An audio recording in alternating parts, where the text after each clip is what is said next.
اهلا بكم من جديد في قناه تفاصيلك يا مارفل. النهارده هنتكلم عن تاني عدد في كوميك دير ديفل واللي اسمها خطر الكترو الشرير. قصتنا بتبدا في مكتب محاماه نيلسون ومورلوك. المعلم ذا سينج دخل ودش من الباب. نيلسون اول ما شافه قال له ابليس.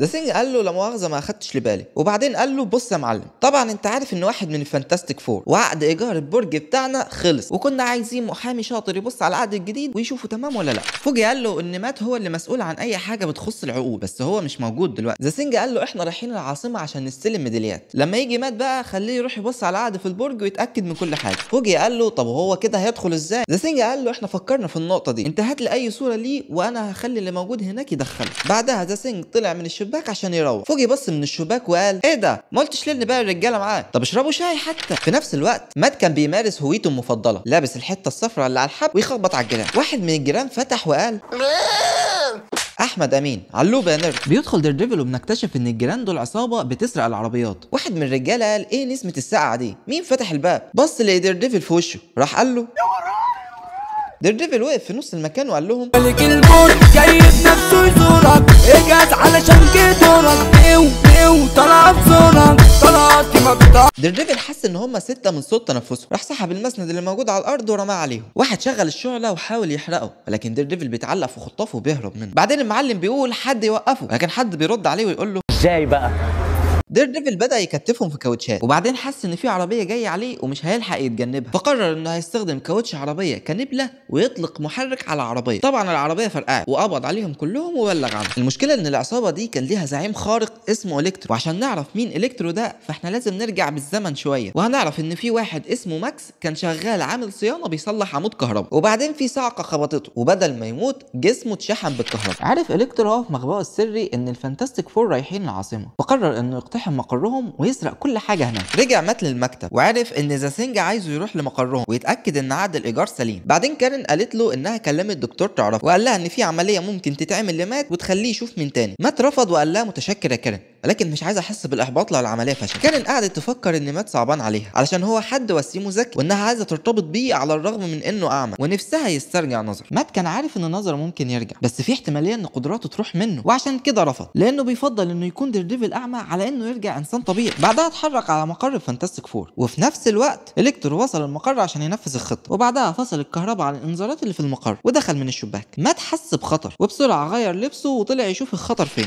الكترو بعد ما دخل شغل الانذارات وعلى طول اكتشفت وجود دير ديفل. وقتها قرر ينتقم منه على اللي عمله مع صف وبدا يطلق عليه كهرباء. دير ديفل قعد يتفادى لحد ما وصل لكوبس الكهرباء وفصلها. بعدها حس بدمبل كبير حاول يرفعه عشان يستخدمه، وفي غفوه منه الكترو بيكهربه وبيغمى عليه، وبعدها الكترو بيقبض عليه وبيقرر انه هيرميه في صاروخ ويطلقه، وانه كمان هيخلي فانتاستيك فور يشكوا في دير ديفل انه سرق الصاروخ. مستر فانتاستيك كان عامل حسابه وصمم جهاز الاطلاق انه ما يشتغلش غير في وجود حد من الفانتاستيك فور، ولكن الكترو بيشغل دماغه وبيطلقه يدوي. ما بتعديش ثواني والصاروخ بيوصل الفضاء، واول ما دير ديفل بيفوق بيفك العقده اللي في ايده وبيروح غرفه التحكم وينجح في انه يعكس مسار الصاروخ وينزل في حته نائيه في نيويورك بعيد عن الناس. اول ما الناس شافت الصاروخ جريوا بسرعه عليه عشان يعرفوا ايه اللي بيحصل. وقتها خاف دير ديفل انه يتقبض عليه وهويته تتعرف. بعدها حس بحصان قرر انه يستخدمه عشان يهرب بسرعه ويرجع لمقر الفانتاستيك فور وياخد هدومه قبل ما حد ياخد باله منها ويكتشف ايه اللي بيحصل مع مات. بعدها بدقايق مات بيدخل وسط الجمهور ولا من شاف ولا من دري، بس كارين بتلاحظه وتنادي عليه ومات بيطنشه. وبعدها بيفكر ان مفيش طريقه يوصل بيها للالكترو في المقر من غير ما يعرف بوجوده عن طريق الانذارات. وقتها بيلمح طياره هليكوبتر وبيفكر ان الطريقه الوحيده اللي يقدر يبخته بيها هي عن طريق السماء، وفعلا بيلحق الطياره قبل ما تطير. طبعا غلطه واحده بس كفيله انها تقتله، وبسبب مروحه الطياره حواسه كلها كانت مشتته. الحل الوحيد كان انه يركز على ضربات قلبه ويحسب الوقت اللي هيحتاجه عشان يوصل للمقر. وفي نفس الوقت الكترو كان بيقطع فولاذ الخزنه بكهرباء جسمه، وفعلا بيوصل لكل مستندات واختراعات مستر فانتاستيك. دير ديفل بيفط من الطياره وبينزل عن طريق الازاز اللي بيخفف من حده الوقعه. الكترو بيتخض وبيقول مستحيل، محدش يقدر يهرب من صاروخ زي كده. دير ديفل بيرد عليه ويقول له محدش يقدر يهرب فعلا، بس ما عدا دير ديفل. الكترو فكر انه خلاص اخد اللي عايزه وحط ديل في اسنانه وخلع. بعدها استخدم الكهرباء اللي في المكان عشان ينتقل من خلالها ويهرب اسرع، بس دير ديفل بحواسه قدر انه يجاريه وما يخلوش يهرب منه. وقتها الكترو مغنط عربيه ولزق فيها علشان يهرب اسرع، بس دير ديفل كان عارف ان دي ساعه عصريه وان الدنيا زحمه وان الافضل انه يتحرك من فوق القصر. الكترو لقى ان مفيش فايده وانه مش عارف يهرب. وقتها لقي سيرك ودخل يستخبى جوه. المكان كان مليان طاقه كبيره لدرجه انها كانت بتجر الكترو ليها، كان بيمتص الكهرباء من اي لمبه او سلك او حتى دايره كهربائيه بيعدي جنبها، لحد ما درجه حراره جسمه زادت 27 درجه عن الطبيعي. اتشعبط ديرديفل على الحبال وطلع له فوق، لكن اول ما بيوصل الكترو بيصعقه ويقول له ما كنتش متخيل انك غبي كفايه انك تقع في الفخ وتيجي ورايا. ديرديفل فقد توازنه، ولكن بيلحق نفسه بسرعه ويستعيد توازنه تاني باستخدام العصايه بتاعته، ولكن الكترو ما بيرحمهوش، وقبل ما ديرديفل يفقد وعيه من تاني بيحس بكهرباء جايه من تحت، وبيتوقع ان دي لوحه التحكم بتاعه الستاير، وبسرعه بينزل ستاره كبيره على الكترو بتخليه يقع. اول ما بيطلع من تحتها بيلاقي البوليس بترش عليه ميه عشان ما يكهربش حد. بعدها رجع ديرديفل يصلح الخزنه بتاعه مستر فانتاستيك، وهوب سمع صوت عربيه الفانتاستيك فور. رجع بسرعه مات للمكتب، وبعدها بثواني دخل ذا سينج وراه